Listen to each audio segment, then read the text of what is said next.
আল্লাহর আইন চাই, সৎ লোকের শাসন চাই, তারুণ্যের প্রথম ভোট দাঁড়িপাল্লার পক্ষে হোক। এই স্লোগানকে সামনে রেখে সিরাজগঞ্জের ৩ আসনে বাংলাদেশ জামাতে ইসলামীর এমপি পদপ্রার্থী ডক্টর আব্দুস সামাদের জনসভায় দলে দলে বিভিন্ন শ্রেণী পেশার মানুষ জনসভাকে মুখরিত করে তোলে। বাংলাদেশের ফ্যাসিস্ট সরকারের প্রধান হাসিনা দেশকে অরক্ষিত রেখে একটি ধ্বংসপ্রাপ্ত দেশ থেকে পালিয়েছে।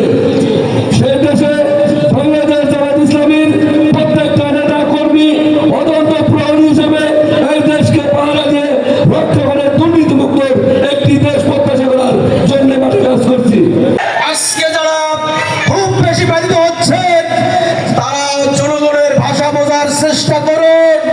আপনাদের শহীদ হয় নাই, আমাদের 5 জন নেতাকে ফাঁসি দিয়ে এই বাংলাদেশ থেকে বিতরণ করা হয়েছিল, বাংলাদেশ থেকে দূর করা হয়েছিল। কিন্তু আপনারা জানেন বাংলাদেশ থেকে আলেম ওলামাদেরকে দূর করতে পারেন নাই, বাংলাদেশ থেকে জামাত ইসলামীকে দূর করতে পারেন নাই, বরং বাংলাদেশ এখন জামাত ইসলামী ক্ষমতার দ্বার প্রান্তে পৌঁছে গেছে।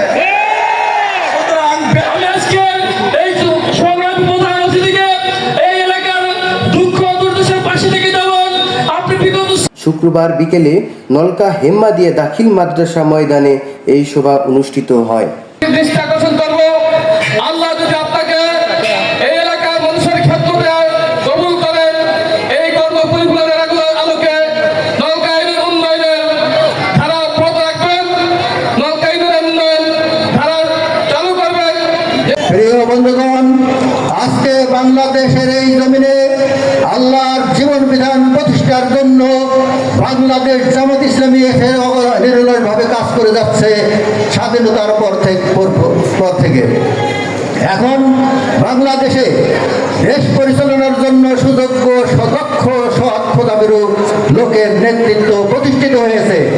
আগামী জাতীয় নির্বাচনে সেই দক্ষ খোদাভীরু যোগ্য লোকের নেতৃত্ব প্রতিষ্ঠার জন্য বাংলাদেশ জামাত ইসলামী কর্তৃক সারা দেশে 300 আসনের মনোনীত হয়েছে। আমাদের জনগণের সামনে উপস্থাপন করা হয়েছে। আসুন আগামী জাতীয় নির্বাচনে আমরা জামাত মনোনীত প্রার্থীদের বিজয়ী করে এই দেশে একটা কল্যাণমূলক রাষ্ট্র গঠন করব। সেখানে সুদ, ঘুষ, জেনা, ব্যভিচার, অন্যায়, অশ্লীলতা দুর্বৃত্ত হবে, টেন্ডারবাজি বন্ধ হবে, দেশের অর্থ লুটপাট করে বিদেশে পাহাড় রচনা করার সব পথ বন্ধ হয়ে যাবে। আজকে 5ই আগস্টের পরিবর্তনের পর এক জালেম সাবেক হয়েছে, আর এক জালেমের আবির্ভাব ঘটছে, কথা ঠিক কিনা? আপনারা কি কোন জালেমের কাছে মাথা নত করবেন? আমরা কোন জালেমের কাছে মাথা নত করতে শিখিনি।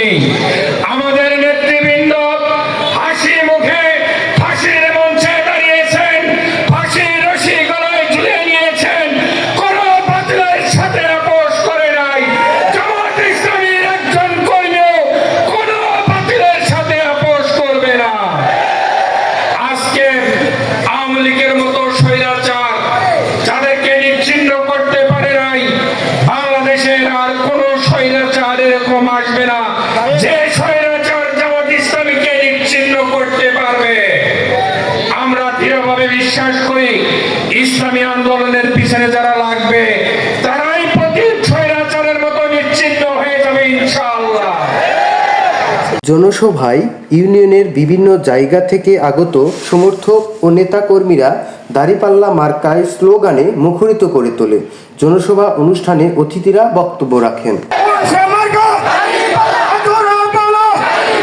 একই বয়ান যখন মানুষের সামনে পেশ করছেন, মনে রাখবেন পরিণতি একই হতে পারে। আর উপদেশ দিচ্ছি, 71-এর কথা বলছেন, 91-এর কথা কেন ভুলে গেলেন? 2001 সালের কথা কেন ভুলে গেলেন? আন্দোলন সংগ্রামে আপনাদের পাশে থেকে আপনাদের নেত্রীকে মুক্ত করার জন্য যারা জীবন দিয়েছে তাদের কথা কি করে ভুলে গেলেন? একান্ত যদি জামাত নিঃ শক্তভাবে আপনাদেরকে সমর্থন না করত, আজকে যাকে তিনবারের প্রধানমন্ত্রী বলছেন তার কপালে 91 সালে প্রধানমন্ত্রিত্ব আসতো না।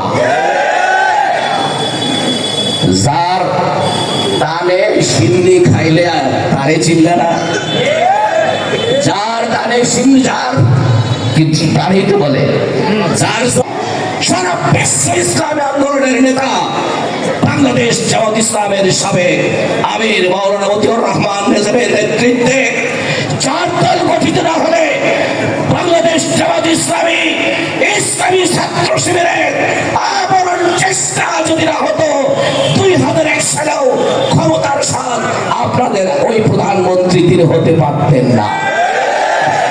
তিনি তাদেরকে প্রত্যাখ্যান করে থাকলো মাঝখানে একবার প্রধানমন্ত্রী হওয়া। সেইবার প্রধানমন্ত্রী হয়েছে, নির্বাচন করেছিলেন মাগুরায়, ওইখানে হয়েছিল নির্বাচন, ব্যালট গুলোকে হেলিকপ্টার করে তুলে ঢাকায় নিয়ে এসে ফলাফল ঘোষণা করেছেন।